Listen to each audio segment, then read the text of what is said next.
একবার খেলে কচু শাকের ভর্তা, প্লেটের ভাত শেষ হওয়ার মতো তুই শান্তিই নেই। Hello beautiful, welcome back to হালাল বিজি চ্যানেলে স্বাগতম। আজকে মই বানামু কচু শাকের ভর্তা। হেলিকে প্রথমে কচু শাকগুলো ভালো মতো ধুয়া লইছি, কড়াইতে অল্প কিছু পানি দেওয়া লইছি, এরপর কচু শাকগুলো দিয়েছি, পর পর এক এক করে সবগুলো উপকরণ দিয়ে দিমু। তো পেঁয়াজগুলা দিয়ে দিছি, এগুলো মই জুড়ি করে কেটে লইছি, আর আস্ত কিছু কাঁচামরিচ দিছি। তোমরা যেরকম জাল খাও ওইরকম করে মরিচগুলাই দিবা। তো লবণ দিয়ে দিমু, এরপরে অল্প একটু পরিমাণ মতো লবণ দেওয়া লইছি। লবণ দেওয়া হয়ে গেলে দিমু আবার কিছু আস্তে আস্তে রসুনগুলা কেটে কেটে দিয়ে আবার পর আবার আনামত দিয়ে করো। মুই আস্তই দিলাম কয়েকগুলা রসুন। সবগুলো উপকরণ দেওয়া হয়ে গেলে ভালো করে ডাইকা দিমু। তো ডাকা হয়ে গেলে এরকম করে মাঝে মধ্যে একটু নাইড়া সাইড়া দিমু।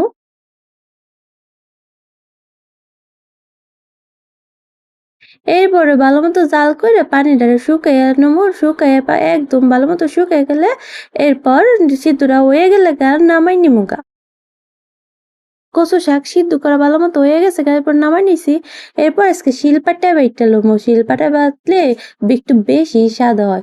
তো সবগুলো শিলপাটায় দেওয়া লইতাছি।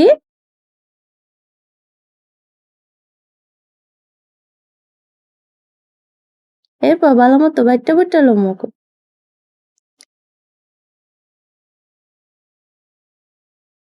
শিলপাতায় এমন করে ভর্তা বানাইলে একটু বেশি স্বাদ হয়, বুঝছনি।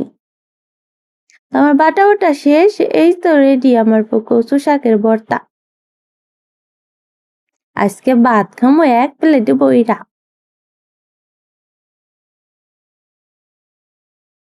আগে ছোটবেলায় যখন দাদি পাটার মধ্যে নানান রকমের ভর্তা বানাইতো আর পাটার মধ্যে ভাত মাখায় খাইতো, কি যে স্বাদ লাগতো, একশেষ স্বাদ লাগতো। টেনটা না, আমার ভর্তাগুলা রেডি হয়ে গেছে, মুই এখন গরম গরম ভাতের লগে ওই কচু শাকের ভর্তাগুলা খামো। তো আমি এখানে কিছু উস্তা ভাজি আর এই যে কচু শাকের ভর্তা নিছি। আর কচু শাক দিয়ে সবগুলা খাওয়ান শেষ, উস্তা ভাজি আর কখন খামো।